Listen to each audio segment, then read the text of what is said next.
That box is going to try to stay around the, he has a gun here. He walks up to an unknown vehicle and appears to strike the vehicle.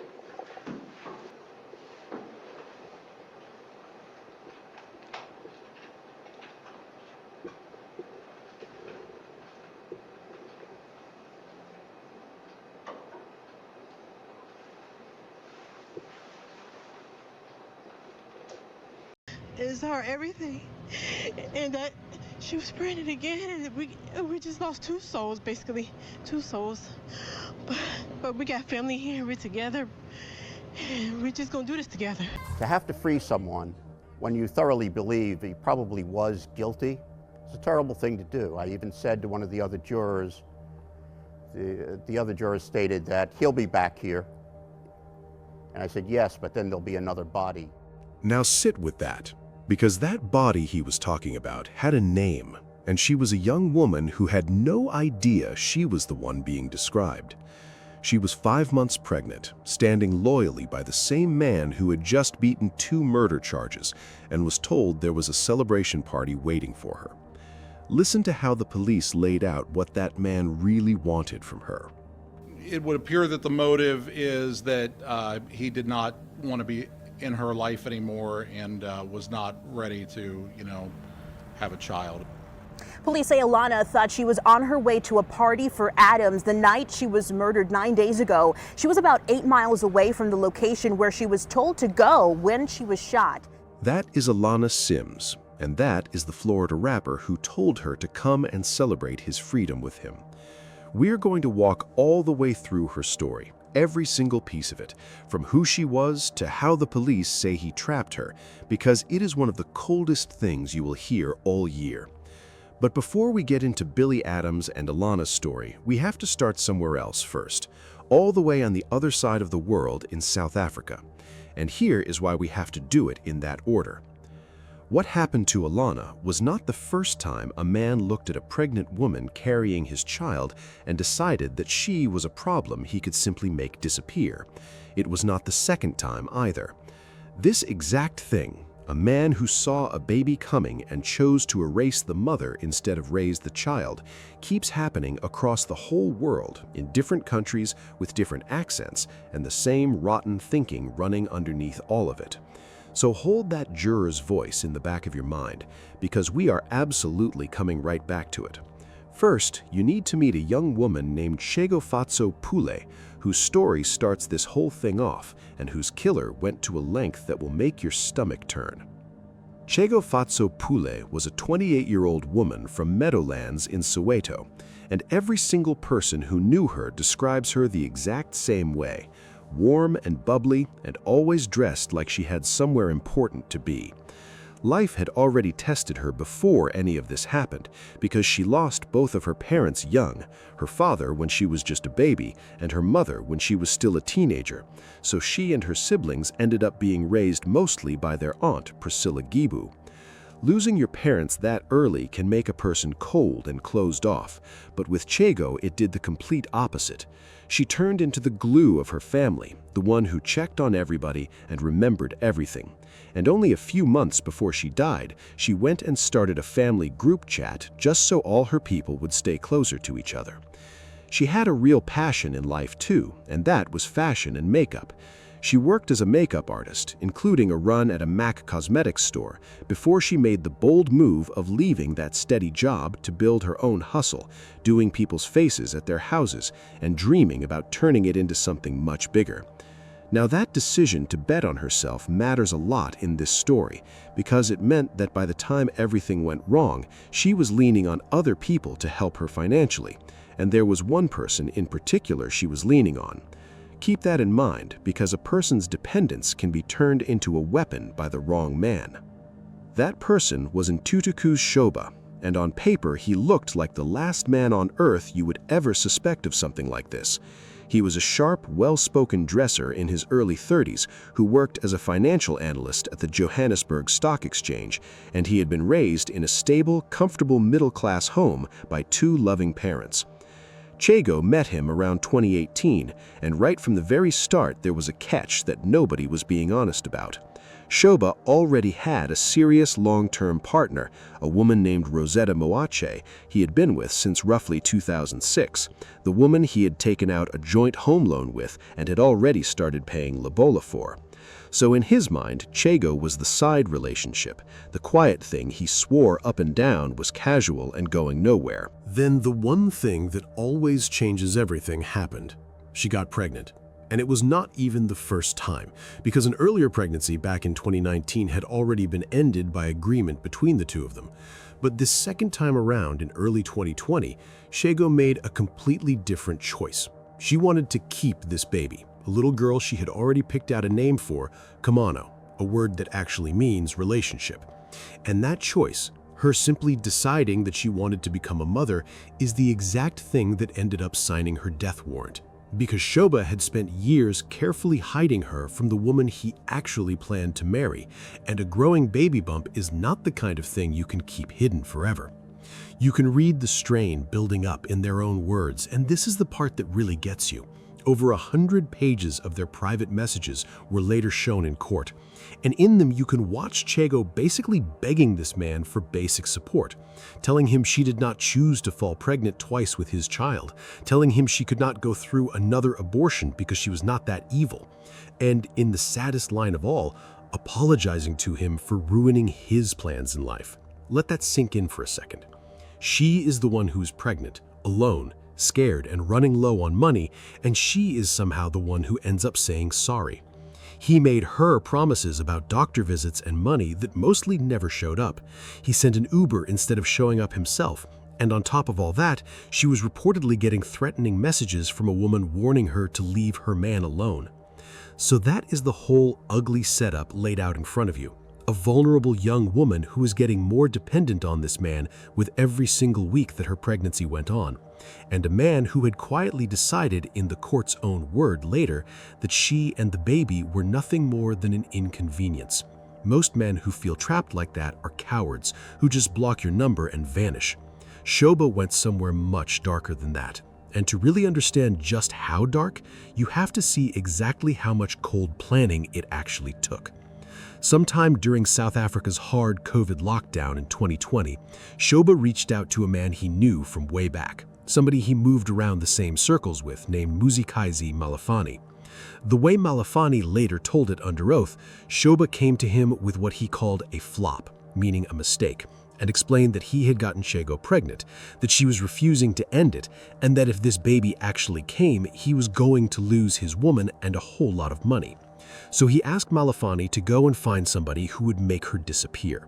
And Malafani, by his own honest admission on the stand, looked at the money and decided he would just do the job himself, out of greed and the love of money.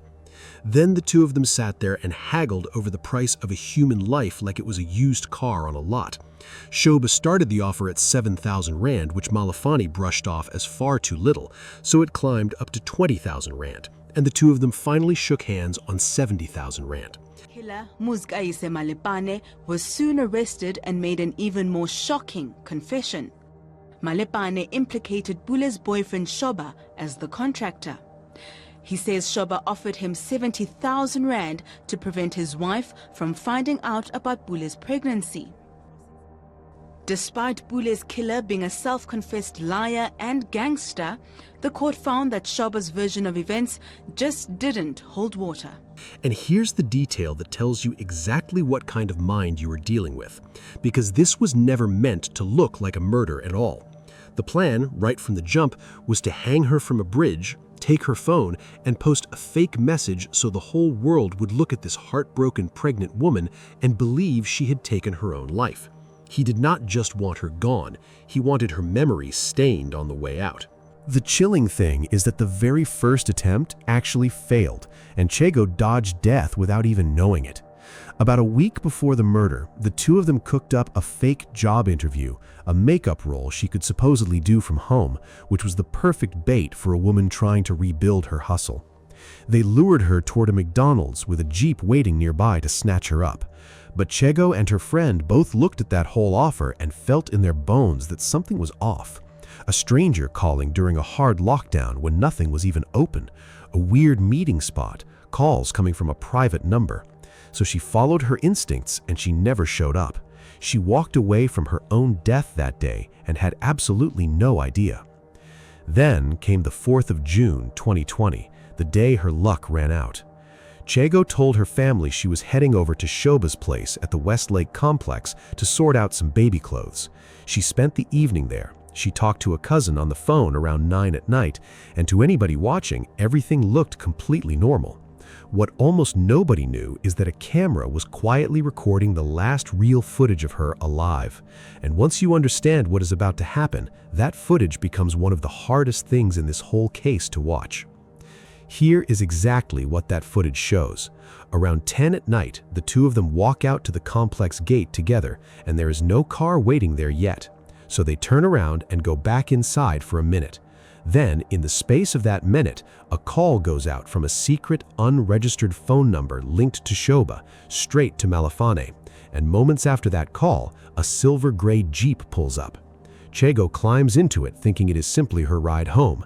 The car pulls off, and Shoba just walks calmly back through the gate like a man who had done nothing at all. That was the last time anybody who loved her ever saw her breathing. And there's a piece of that timeline that the defense could never explain away, which is why the state made such a big deal about the 3 minutes in that footage that simply do not add up. Let the mystery hang there for the viewer.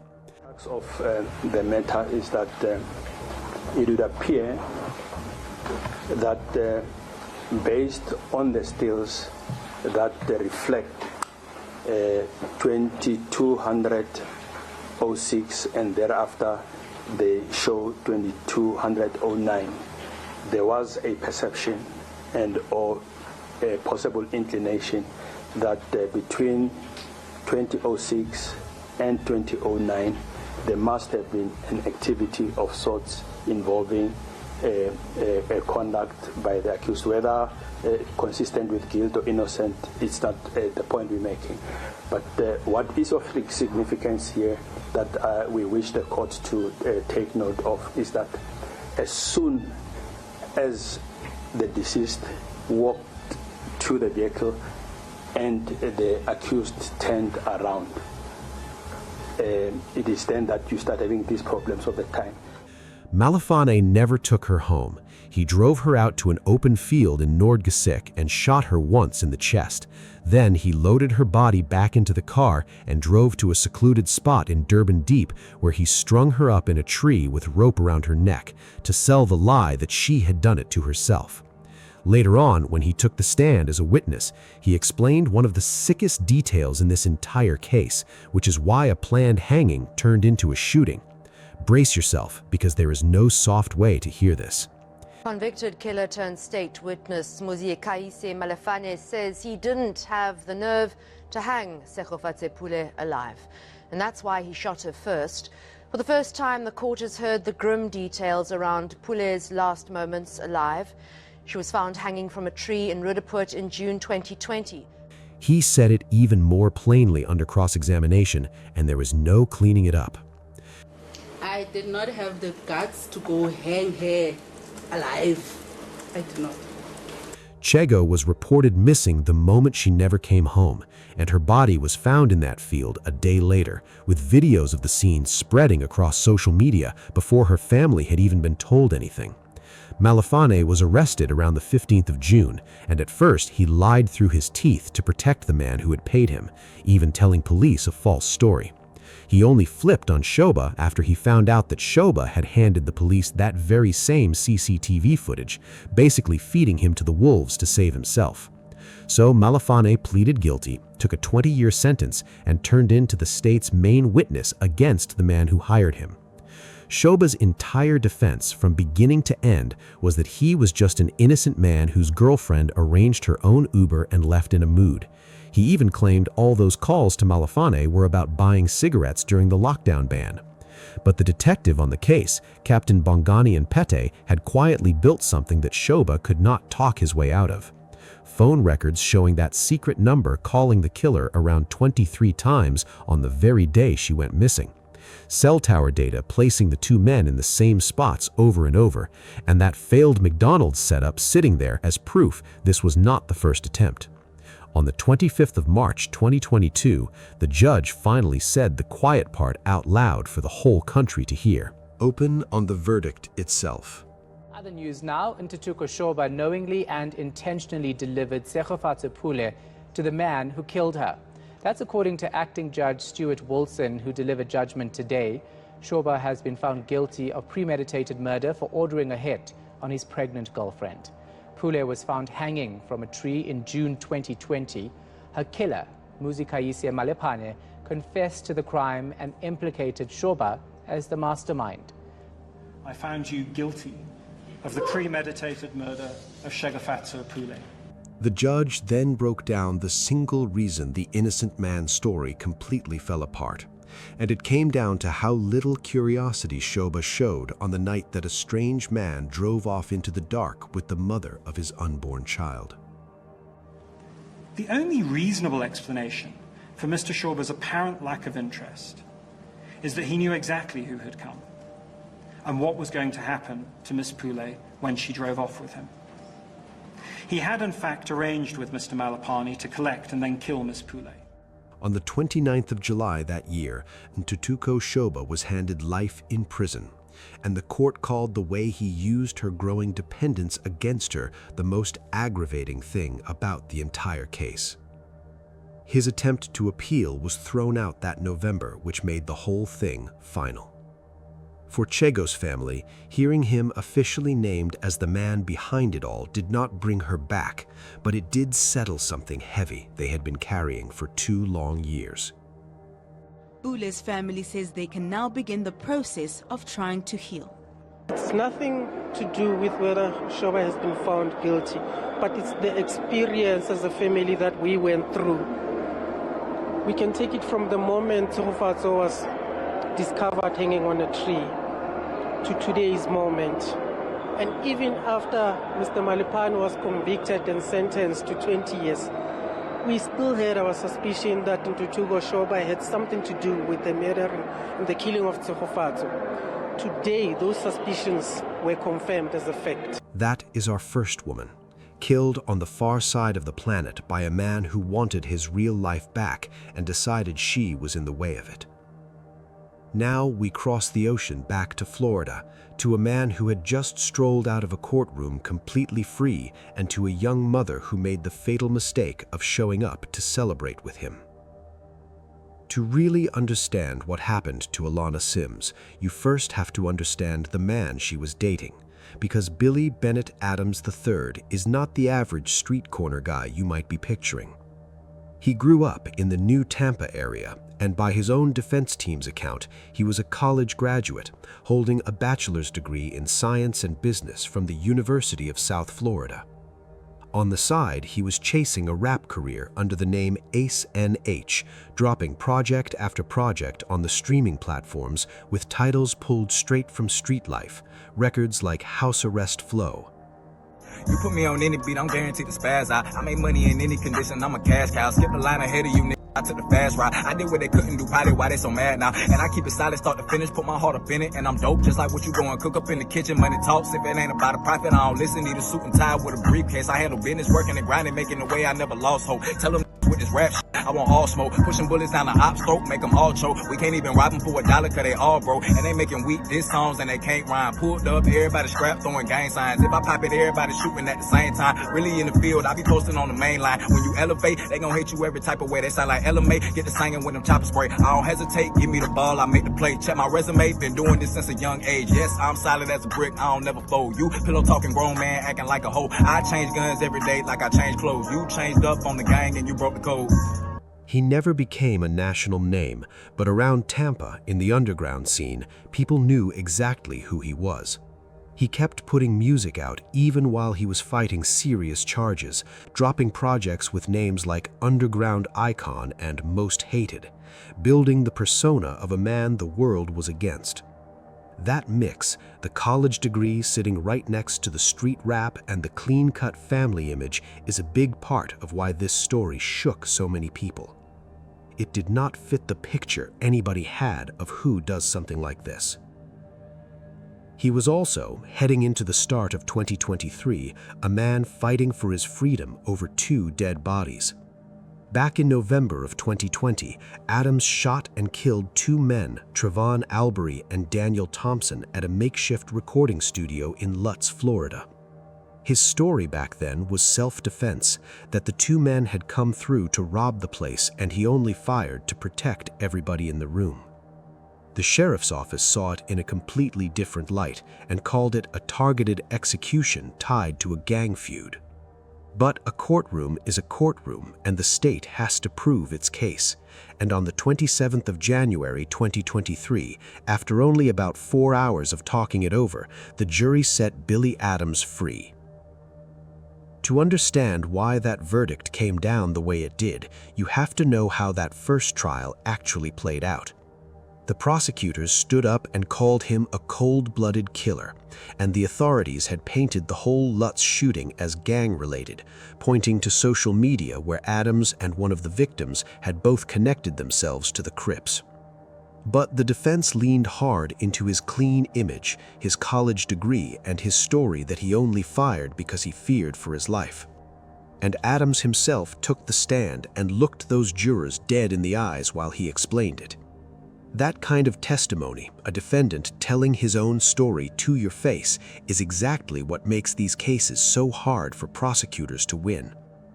There was no weapon ever tied neatly to a robbery. The studio owner's account did not fully back up the robbery theory, and in the end, the jury decided the state had left too many gaps. So the victory looked complete, it just did not last very long at all. Watch that exact moment land, because absolutely everything that comes after it flows out of this one verdict. 27, 2023, more than 2 years after being charged with the murders of Trevon Albury and Daniel Thompson. State of Florida versus Billy Adams III. Billy Adams would hear the jury's verdict on murder charges. On count 1, the defendant is not guilty. On count 2, the defendant is not guilty. Visible relief on Adams' face, but now we know the jury wasn't exactly comfortable with its decision. Now here is the part that almost nobody knew back then, and it is the thing that makes this whole story hit so differently once you learn it. That jury did not actually believe him. They did not walk out of there thinking he was an innocent man. One of them came forward later and stated it as plainly as a person can state anything. I want to make clear that no one on the jury actually believed Billy Adams' testimony, but we didn't have to believe his testimony. What we needed to find was proof of guilt beyond a reasonable doubt, and we could not find that. They let him walk anyway because the law told them the prosecution had not proven premeditated murder beyond a reasonable doubt, and their sworn job was to follow the law and not their feelings. But their feelings were screaming at them, and you already heard where those feelings took at least one of them, straight to the fear that this man would be right back in a courtroom over another body. So keep that fear parked in your mind, because it took less than 3 days for it to come true in the most heartbreaking way possible. Sitting right there in that courtroom, supporting Adams through the entire trial, was Alana Sims, a 22-year-old single mother. Her people called her Lana, and her own mother described her as a quiet, loving, bright spirit, the kind of person who stayed far away from drama and just wanted to be around her family. She was a devoted mom to an 18-month-old son named Yazan, and honestly, spending time with that little boy was basically her entire world. At the same time she was sitting in that courtroom cheering for Adams' freedom, she was 5 months pregnant with her second child, and Adams had already acknowledged that the baby she was carrying could be his. But just like in the South Africa story, this relationship had a hidden second layer running underneath it. Prosecutors say there was another woman in the picture, an associate named LaKenya Brantley, and that set up the kind of love triangle where a pregnant girlfriend stops looking like a blessing and starts looking like an obstacle. And this is exactly where the timing turns ice cold.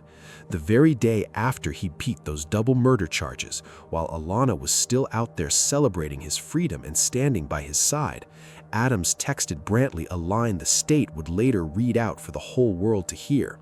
"Tomorrow this shit done." A message prosecutors say was about ending his involvement with Alana over her pregnancy. And the tragedy of it is that Alana had no reason to see any of that coming, because to her, she was just supporting her man. And new court documents reveal a possible love triangle between Adams, Sims, and another woman he was dating. A day before the murders, Adams exchanges text messages with the other woman, who is troubled by Sims' pregnancy. But Adams reassures her that he wants to have a life and that she, meaning Sims, wouldn't be included. Texting, quote, "Tomorrow, this S done." The woman responds, "This ain't the way, baby." Her mother, who says she never even met Adams and only knew of him through her daughter, later described the double loss in the most gutting way possible. That she did not lose one person, she lost two, meaning Alana and the grandchild she was carrying. The love triangle only makes it worse because prosecutors say the other woman, Brantley, was upset about Alana's pregnancy and Adams was busy reassuring her, which is the context that gives that "tomorrow this S shit done" message its chilling meaning. And it would come out later that jailhouse calls hinted at possible gang ties that could weigh on his sentencing, the same shadow that had trailed him through the first case. So the clean-cut college graduate image was only one side of a much darker picture. Really think about the sequence there. He had just walked free by convincing 12 strangers that a double killing was self-defense, and within 24 hours of tasting that freedom, prosecutors say he was already texting about closing the book on the young mother who was carrying what might be his own child. He walked out of one courtroom, and if the state has it right, started planning the thing that would drag him into the next one. And the whole time, that juror's warning about another body was sitting out there, waiting. Here's what the state says happened on the 30th of January, 2023, just 3 days after the man went free. Alana was told there was a party, a celebration for Adams beating his case, and that she needed to come through and be a part of it. She loaded her 18-month-old son into a borrowed SUV and drove out to the Easton Park subdivision in New Tampa, a quiet residential area, fully believing she was about to celebrate with the man she had loyally stood beside. Instead, she was found shot in the head right next to that SUV, and her toddler was in the back seat the entire time, asleep and completely unharmed. Elena Sims had her whole life ahead of her with her baby boy and the child that she was 5 months pregnant with. That is until police say her boyfriend, Billy Adams, killed her in front of her child. And listen to this. He had just been acquitted of double murder when he lured her with the promise of a celebration. And then he shot her. His motive, police say, becoming a father was not what he wanted. Just sit with that for 1 second before we go further. A baby sleeping just a few feet away from his own mother's body. That single detail is the exact thing that told investigators this was no random robbery gone wrong, no stray bullet, no carjacking. Whoever did this had zero interest in the child and zero interest in the vehicle. They came for her and only her.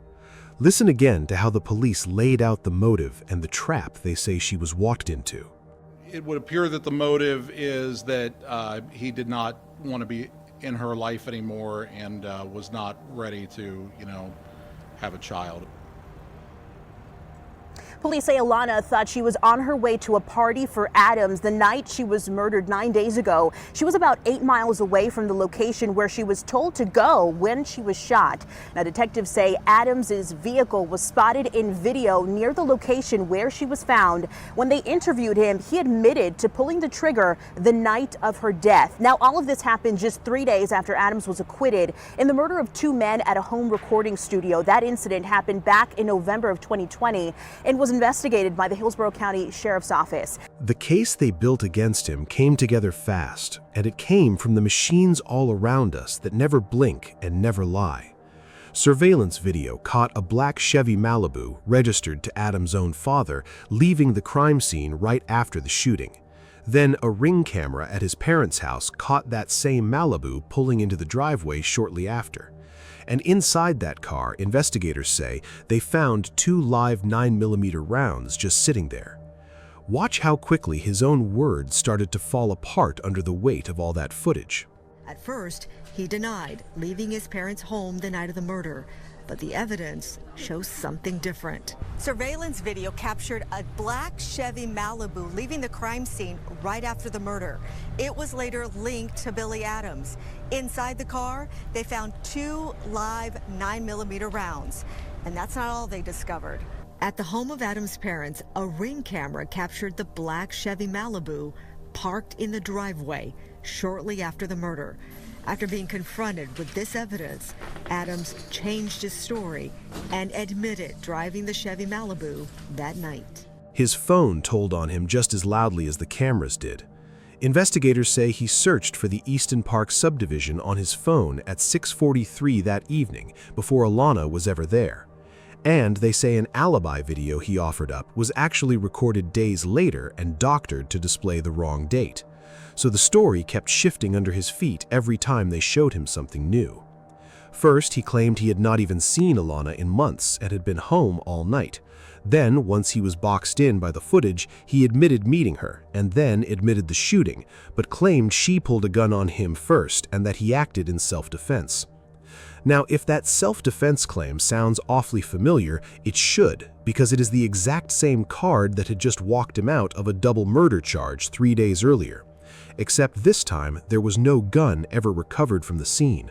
There were no witnesses to back him up, and there was a story that kept changing shape every single time the evidence pushed on it.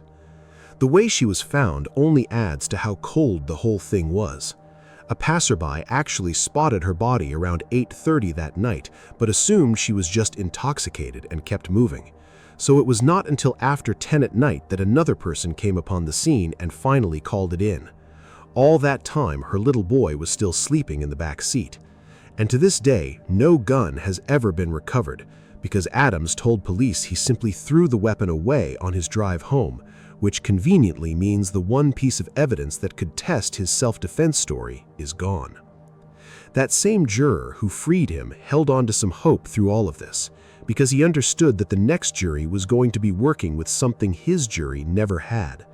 Listen to how he explained it.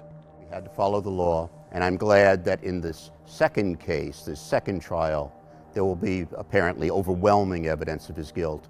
The next jury will be able to take this person off the streets for good. And when detectives sat him down and interviewed him, he did the thing that guilty people so often do when the wall finally closes in around them.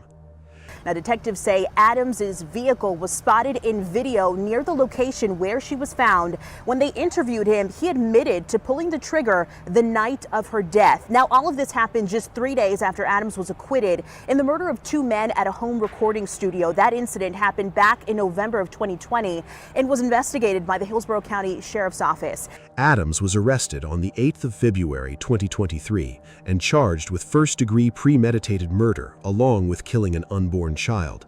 Beating double murder charges on January 27th, Tampa rapper Billy Adams is back in jail and wanting out.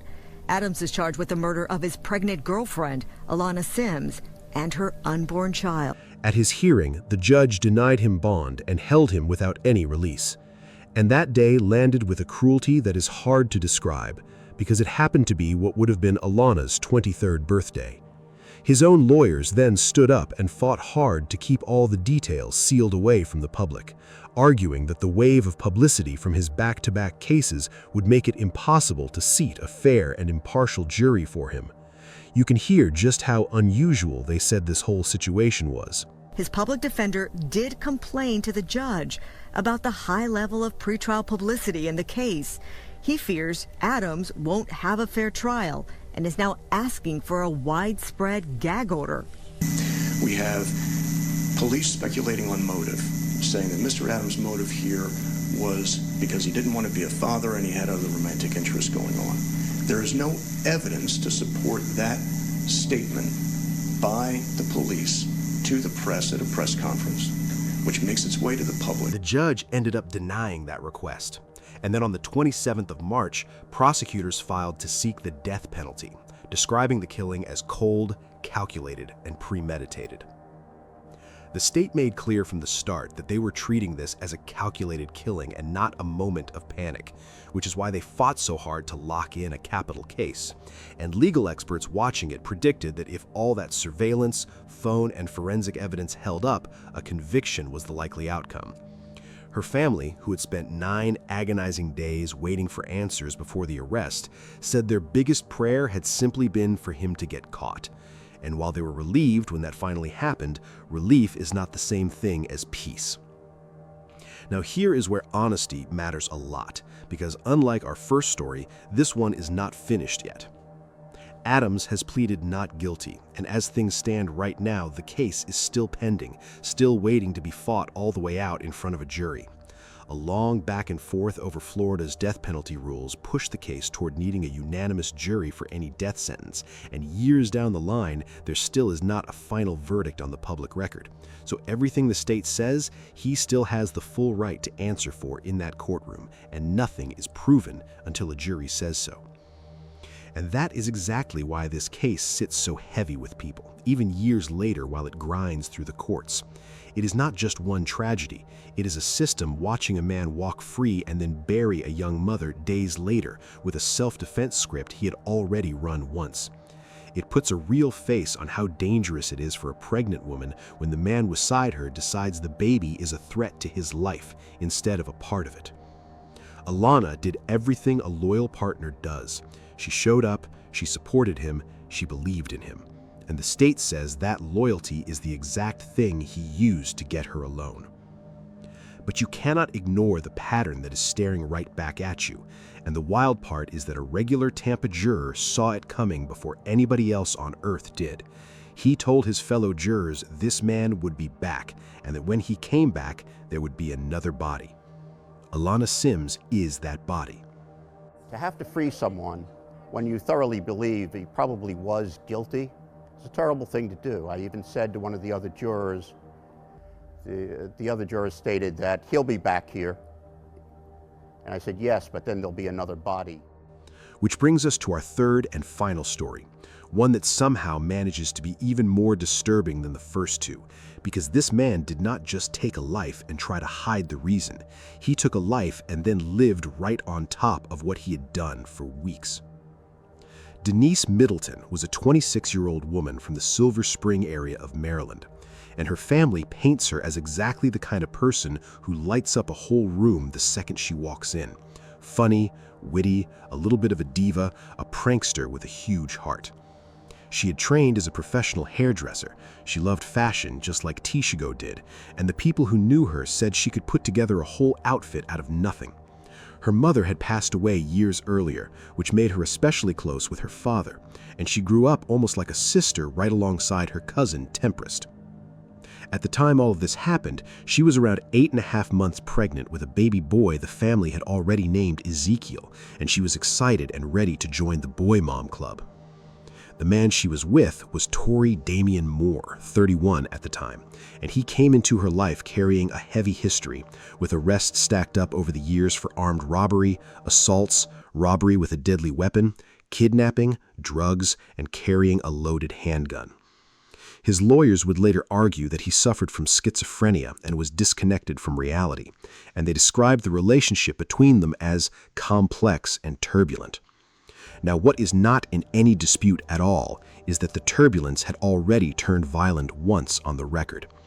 In June of 2020, Denise told police in Norfolk, Virginia, that Moore had punched and choked her for about 3 minutes until she couldn't even breathe, and that report left an outstanding warrant hanging over his head for aggravated assault. Her family later said that her very last contact with them came from New York, where she was trying to get away from him. That detail sits so heavy because the people who loved her described Denise as a walking book of positive affirmations, somebody who complimented everyone and smoothed over arguments, the last person you would ever expect to vanish without a trace. And that is exactly the cruelest part of the wait that followed. Denise's family never filed a missing persons report, but they were searching for her, calling around, wondering why they couldn't reach her, having no idea she was already gone. Her cousin Tempest later said it was unbelievable that they had been living their whole lives for those 2 months, not knowing she was lying dead the entire time. The family would also point a hard finger at the apartment complex because neighbors had noticed the smell and complaints were made, but nothing was ever done about it. And the state of the body by the time it was found meant the family was forced to cremate her, robbed of the chance to even say a proper goodbye.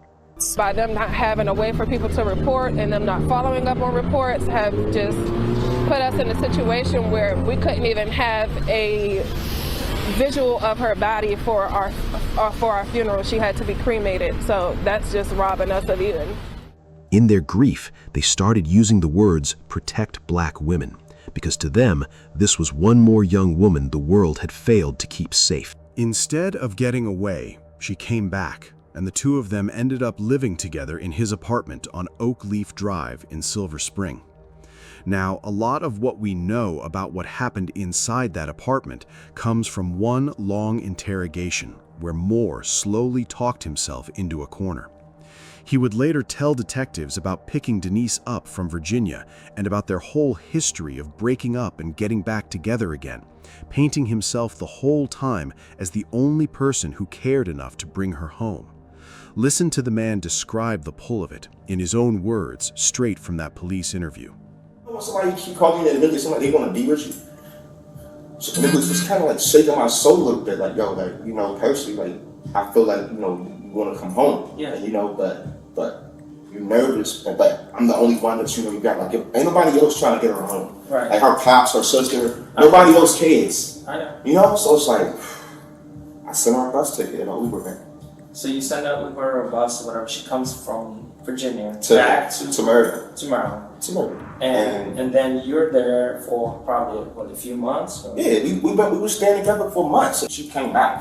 You know what I'm saying? Like, she'd always come back. And that's what, I guess that's what did you. Like, you say that you don't want to be here or you don't want me, but you always end up coming back. The very last time Denise Middleton was ever seen alive was the 9th of October 2022, caught on the elevator camera inside their building. The footage shows the two of them stepping onto that elevator together right after a physical fight, with Moore actually blocking other residents from stepping on with them, and Denise just standing quietly in the corner, moving away from him, appearing to wipe away her tears. Watch that final elevator moment described exactly as it played out. Last image we have of Denise is from October 9th from the CCTV of the elevator in their building. The couple gets in the elevator together. Tori prevents other residents from joining them, while Denise just stands quietly in the corner. When they're alone, she moves away from him, and she appears to be wiping away tears. She follows him slowly, begrudgingly out of the elevator. In that same interrogation, Moore slowly gave up more than he meant to about the fight that led into all of this.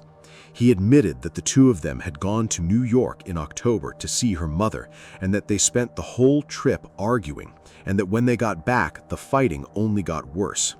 He described pushing her, admitted to slapping her, and even admitted to choking her a little, all while she was 8.5 months pregnant, though he kept insisting he left her alive and just happened to come home and find her dead. He talked around it and around it and around it. She walks off that elevator behind him, slow and unwilling, and then she is simply gone. Not long after that, inside that apartment, she was shot 7 times, with at least 4 of those bullets going straight into her back. 4 shots in the back is not the picture of a man defending himself. It is the picture of a woman trying to get away.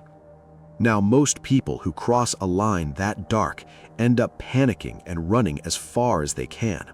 What Tori Moore did next is the exact part that put this case in the books. He left her body lying right there in the apartment and traveled around for about 26 days, all the way out to North Carolina and then across the country to California.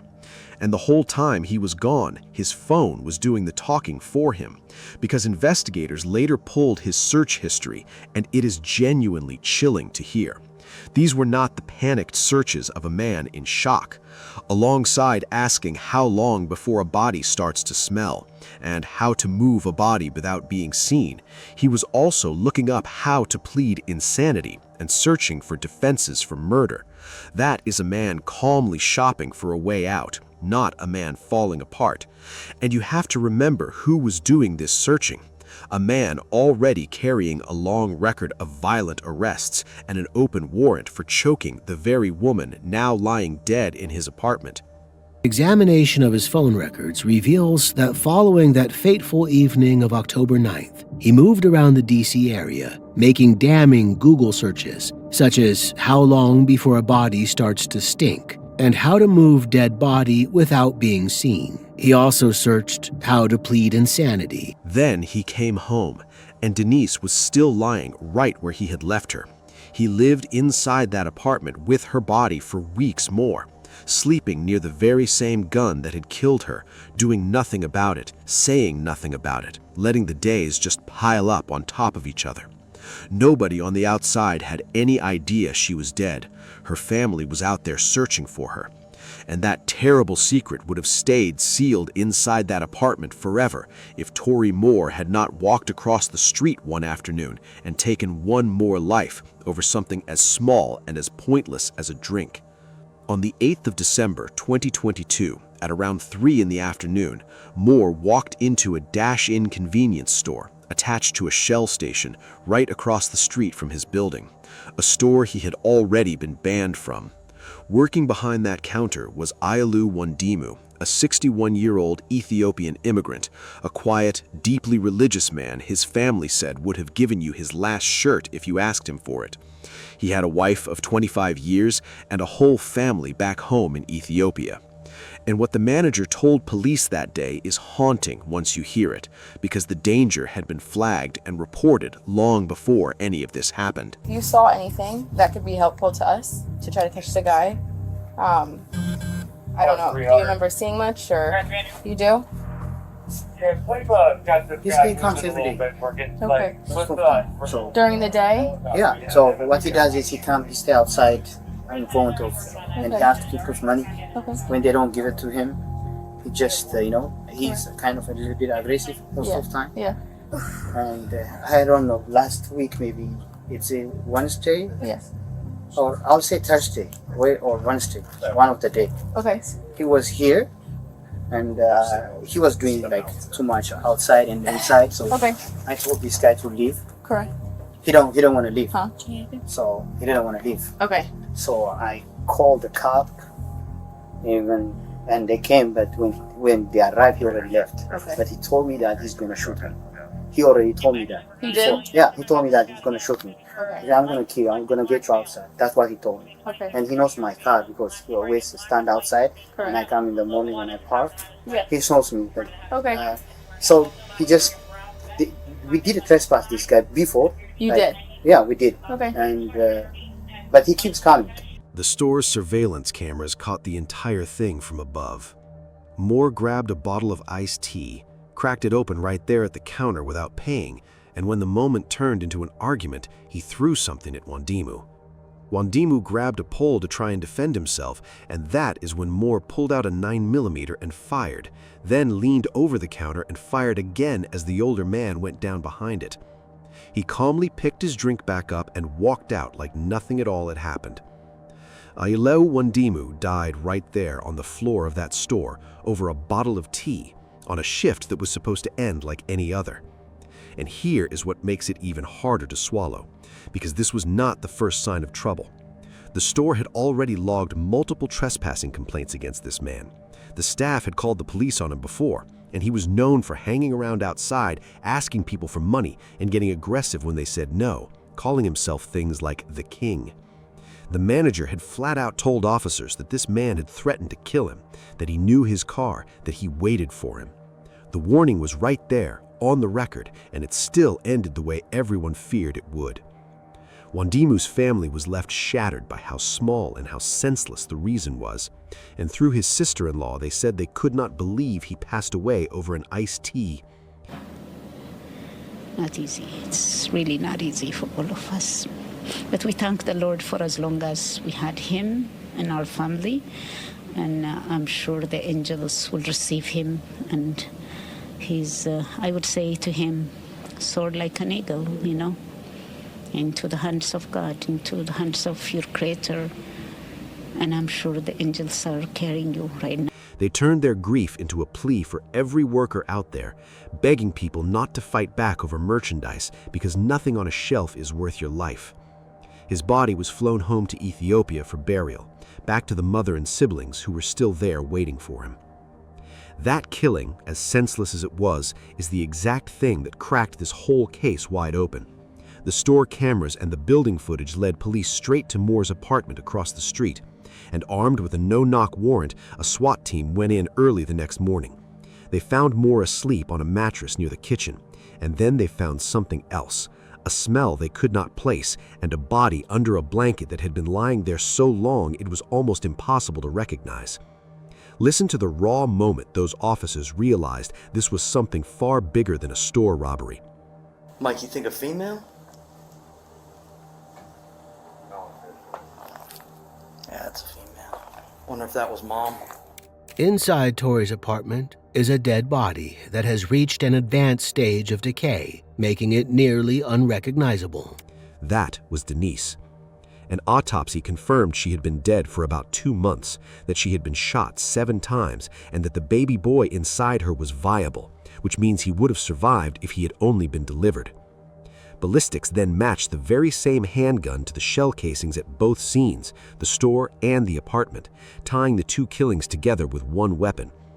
In the interrogation room, Moore admitted to the store shooting but kept dancing around Denise, blaming her, claiming he had come home from an errand and simply found her already dead. And through the whole thing, he had this eerie sense that he had somehow turned himself into a legend, the kind of story people would want to read about one day. So would you shoot her?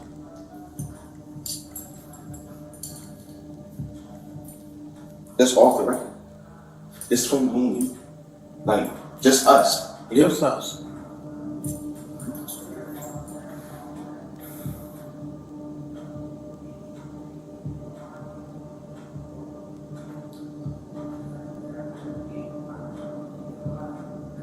It's off the record.